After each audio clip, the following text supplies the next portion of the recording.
This is a new video on the development of human capital as an example of an interventionist strategy that's designed to influence economic growth and economic development. So, what is human capital? The term human capital is used to describe the quality of a country's workforce. Human capital is essentially the knowledge, talents and skills possessed by a country's workforce. Humans are social animals, and as such as individuals, our behaviour has a tendency to gravitate towards group norms. Therefore, a country's culture can also affect the quality of a country's human capital.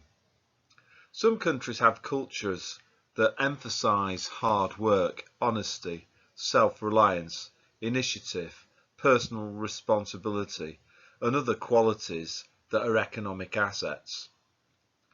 This was my experience when I lived in Finland. Productivity in Finland is high. This indicates that they've got a good stock of human capital. It could be argued that the quality of Finland's labour is partially a reflection of Finnish culture. The image shows a group of Finnish university students celebrating Vappu, which takes place every year on the 1st of May. In many ways, Vappu is an annual celebration of education.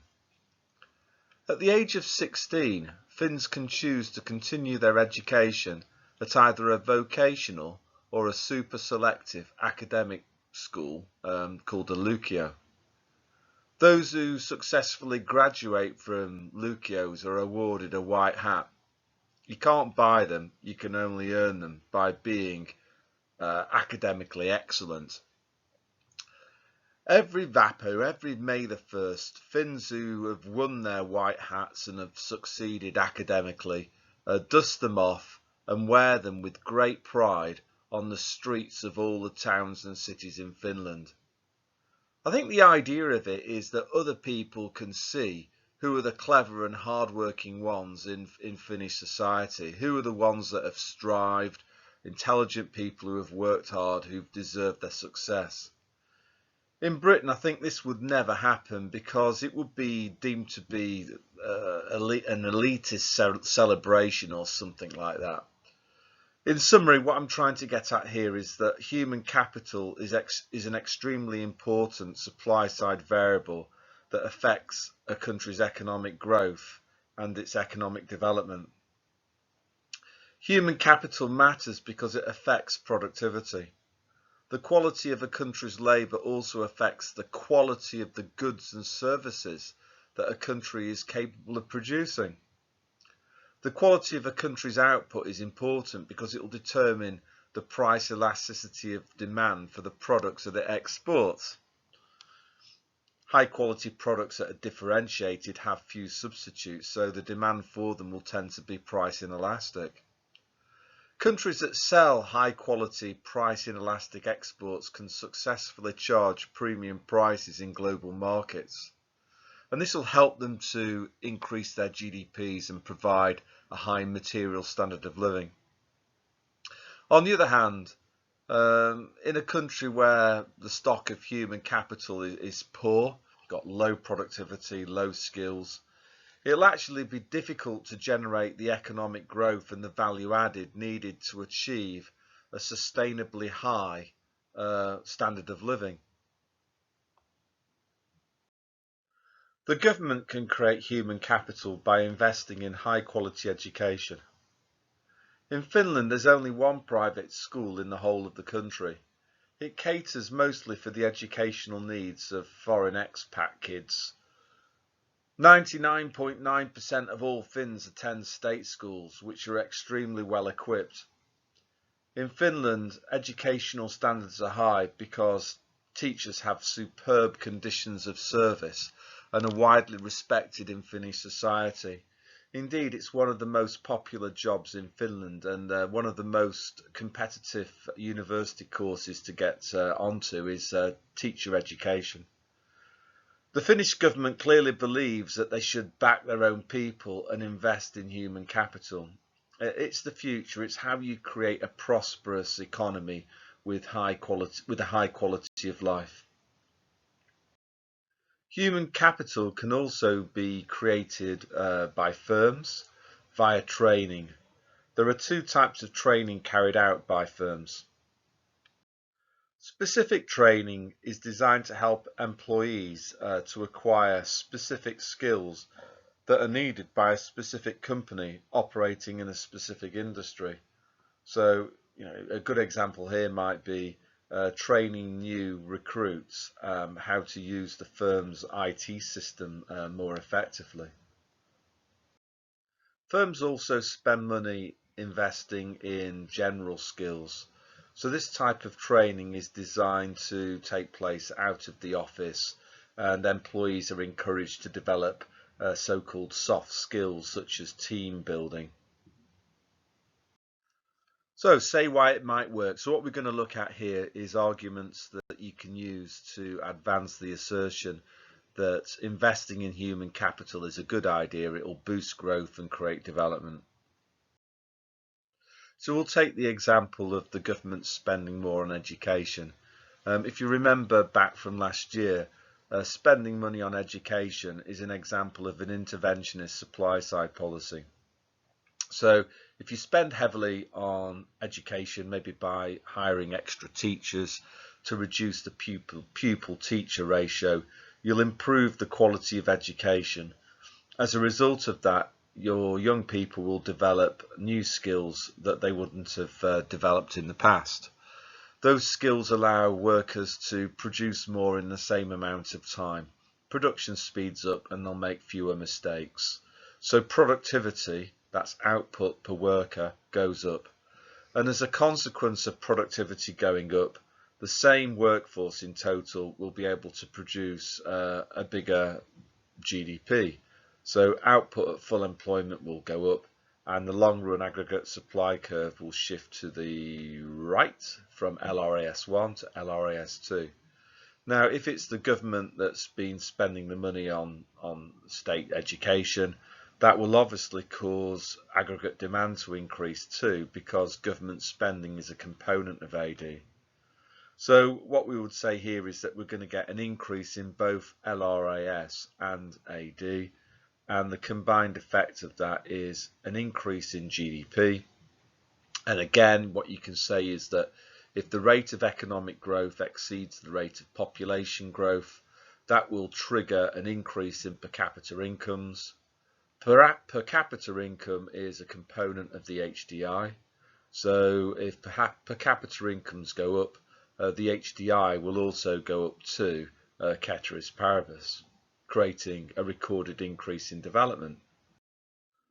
According to Michael Todaro, freedom from servitude is a core value of economic development.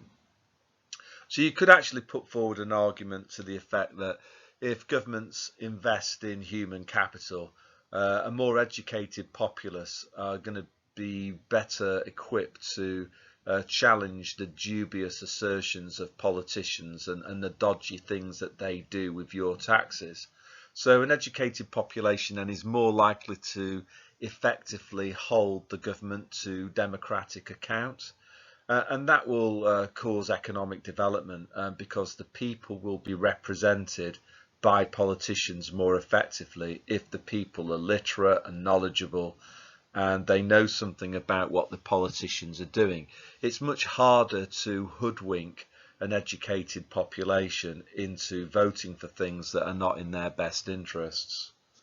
So for example, you could take the European Union and the Euro. There's lots of supposedly clever people who will smear people that dared to vote for Brexit and imply that these people were all thick. I actually met one at a wedding once, and he just was ranting about thick Northerners who voted Brexit, and I just let him rant for a while.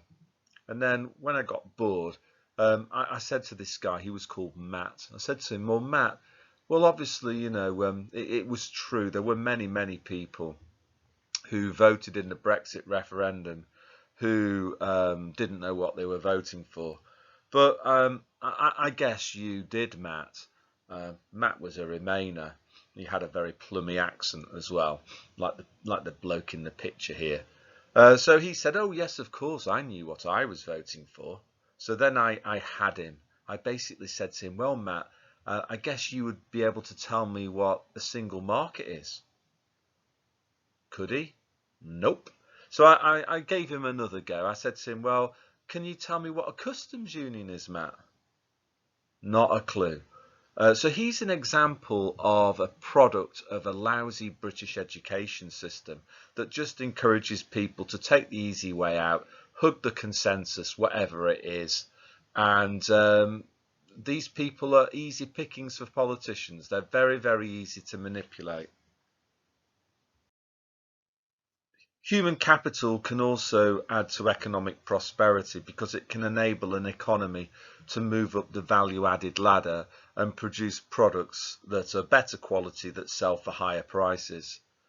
Just so you know, value-added is the difference between the price of a product and the raw material costs of making that product. So educated labour can do really smart things. They can turn seemingly cheap raw materials into products that sell for sensational prices. So the picture there shows somebody wearing a Raymer ski coat that's made by a Finnish company that I know. Um, the, these skiing garments incorporate smart technology that's got GPS tracking devices. So if you were unfortunate enough to get buried under some sort of a snowdrift of some sort, or just get lost in the wilderness, you can be easily found because you're wearing this garment that incorporates GPS technology. A more mundane example might be to compare a country like Germany that can sell cars for unbelievably high prices. Um, the value added on a BMW is going to be much greater than the value added on a Skoda. The reason is the raw material costs aren't that much different, but the selling prices are, and those selling prices represent product differentiation, and the product differentiation represents the brain power of superior human capital. Another argument that you can put forward is that human capital is advantageous because it can help a country to improve its international competitiveness. So every year the OECD does what's called the PISA worldwide rankings in maths, science and reading. It's basically a system of comparing educational standards in different parts of the world. And what you'll see here is that the countries that come out best in PISA, surprise, surprise, they all run current account surpluses. They've got healthy economies, and then you compare the countries that have got poor education standards, they tend to run current account deficits. So there's a correlation there. If your education system is functioning and it's producing high quality human capital, surprise, surprise, you'll have high levels of productivity. Your labour will be producing products that sell for very high prices because they're differentiated, creating lots of lovely value added, which enhances GDP per capita and therefore material living standards. So let's think about some counter arguments. Say why it might not work. So why might investing in human capital fail to deliver an economic growth or an economic development bonus? The first one is spending more on education doesn't automatically improve the quality of a country's human capital. The best example of this is Tony Blair. When he became Prime Minister in 1997, he famously said that his three priorities were education, education, education. Blair had looked at the success story of the Asian tiger economies. Those Asian tiger economies really did develop high quality stocks of human capital. So Blair thought, well, let's copy it. But the problem was Blair wasn't competent enough to actually use the power of the state to improve the quality of Britain's human capital. Education spending soared under Blair, but the money was spent incredibly badly. What Blair is a control freak. So what he did was he blew the education money on Ofsted and forcing schools to hire more bureaucrats and paper pushers rather than employing more teachers. So you had a big increase in education spending, but no real improvements in the quality of the UK's human capital, because the taxpayers' money that Blair pumped into state education was incredibly badly spent.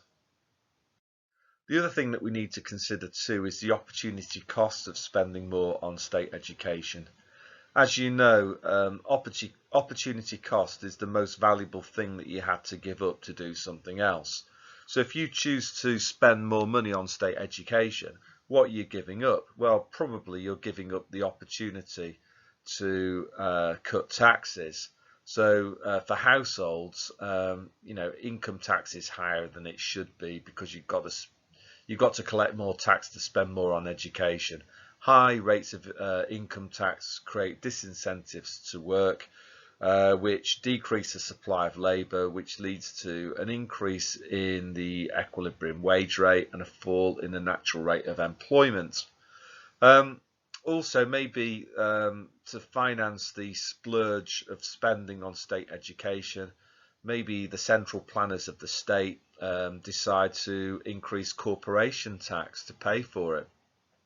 The problem with this is that if you increase corporation tax, firms have got less money to reinvest in staff training. So, the end result is, yes, you've spent more on educating people badly in state schools, and that's come at the price of a reduction in private sector spending on training. And it may well be that pound for pound, the money that was spent by firms training their workers was way more effective in creating human capital than the money spent on state education by central planners. So as Milton Friedman says, there's no such thing as a free lunch. You can't pretend that we can spend more on state education and not have to give something up. So the other thing that we need to understand here is that the state suffers from information gaps. How is it possible for central planners to know what type of skills and education are wanted by firms up and down the land? They're going to suffer from an information gap. Central planners might not even want to know what education and skills are needed by employers. It may be that the politician wants to push a political agenda. That's what they want schools for, as a tool to indoctrinate young minds so that they can strengthen their grip on power through using education as a tool for indoctrination rather than as a tool to drive productivity growth. So, a lot's going to depend on the type of education that's going to be supplied by the central planners of the state. Are they going to pump out a load of social justice nonsense that makes people unhappy? Or are they just going to stick to educating people into the skills that are going to make them useful contributors to the economy? We also need to think about who's actually going to be doing the educating. So in Britain, um, there's a hell of a lot of teachers in the UK who are extreme far left Marxists who teach British kids an anti-capitalist mentality. So you could argue actually in Britain, if you spend more on state education, it's likely to destroy human capital. It's likely to destroy anybody who's got an inclination towards being an entrepreneur, because schools, including some private ones, actually teach students that it's wrong to work in the free market. Making a profit by serving others is somehow immoral in their mad, crazy world. So a lot, again, will depend on who's going to be doing the educating. If you spend more on education, but the quality of your teachers is not very good, it's not going to work. You could also argue that market failure can exist in training. So there are two arguments here. The first one is that training creates external benefits. So imagine worker A gets a job with firm B. Firm B trains worker A. So worker A ends up with skills. Now it may well be that at some point in the future worker A leaves firm B and goes and works for employer C. In that case, employer C will be a third party beneficiary of the education and training that worker A got at firm B. Now basically, if you have external benefits, you're going to get a market failure characterized by under provision. So this is one of the kind of things that can go wrong with the development of human capital. Firms are notoriously bad at investing in training. They don't spend enough on training because they don't take into account the external benefits of training.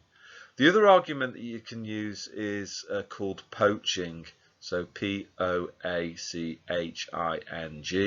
poaching. The idea here is that when you want somebody, you want a skilled worker, you've got two choices. You can either hire somebody who doesn't have the skills and train them up, or you can get on the phone to an employment agency, a so-called headhunter, and you can try and ask that employment agency to find somebody who's currently working for somebody else who's already got those skills. And you get the employment agency to phone them up and say, come and work for us, we'll give you 40% more than what your current firm is paying. And this phenomenon of poaching acts as a huge disincentive for anybody to do training, because it's more cost effective to just try and poach somebody than it is to try to develop staff yourself. So the end result is that everybody poaches, nobody trains. So again, you've got an under provision of training by private companies. So we can also evaluate by saying what it depends on. So this would be sort of level one, but obviously one thing you could talk about is, well, how much is the government willing to spend on education and training? So politicians think that we're thick, so that they'll announce schemes and they'll say something like the government's going to spend an extra £20 million a year on spending on laptops for disadvantaged teenagers who are not getting education via Zoom during lockdowns because they can't afford a laptop or something. Now, in the scheme of things, £20 million is nothing, compared to an education budget of £100 billion a year. So that might be a way of squeezing extent from level one evaluation into level two by explaining an example of extent in some sort of real world context. This is why, incidentally, it's so important to read, watch and listen to the news. So again, it will depend on the competency of central planners. Again, just for some background information for you, the UK is a very interesting society in that we have a very rigid class system. Most of our politicians and business leaders, they've all been to private school, including politicians like Keir Starmer, who's the head of the Labour Party. Even Jeremy Corbyn went to a private school. So my question to you is, and they also send their kids to private schools too. So you've got somebody who is about as far left as can be in Diane Abbott, a vocal critic of private schools, while she's grandstanding to the people that she's trying to get to vote for her, about how private schools are terrible. So, you would think then that with their own son, he's got to go to a state school, hasn't he? Nope. They all send them to private schools. So, my question that I want to sort of ask you is, why do we expect them to care about state education when they've never been to a state school and they're not even dreaming of sending their own kids to a state school? For me, if you wanted to be, it might be a little bit tinfoil hat, but you think about hierarchies and people wanting to retain their positions at the top of hierarchies. What incentive does Keir Starmer actually have to improve the quality of state education? No, he just wants his kids to have the same sort of advantages that he's had. Why would he want to improve state education and create a more level playing field? So this is one of the problems with state education. Politicians will talk about it a lot because they know that working class plebs do care about education. So if they promise to improve it, they know that it will help them to attract votes. But I don't really sincerely think that these guys are actually interested in improving state education. So that explains why things don't really ever tend to improve. Another fairly obvious point that would just be level one, I guess, is that education's as an interventionist supply side policy is subject to a time lag. So you might try to reform primary school teaching by reinstating the phonics method of learning to read. That will improve the quality of your workforce over time, definitely. But that might take place at the age of 5. So there's going to be a time lag of like 14, 15 years once people have been through university, maybe even longer, before that educated labour starts to make an impact in the workplace. So in summary then, we've got this battle of ideas again between Keynesians and Austrian economists like Friedrich von Hayek. Keynesians view state investment, they would call it that, state investment in human capital, absolutely vital because the market for private education will fail because private providers won't take into account the external benefits of education, and they will recommend it wholeheartedly as an interventionist supply side policy. Austrians slightly different. They would say, well, yeah, it is very important that the workforce is educated and they've got the skills that the economy needs. But thinking that the state is going to sort that out is probably misplaced.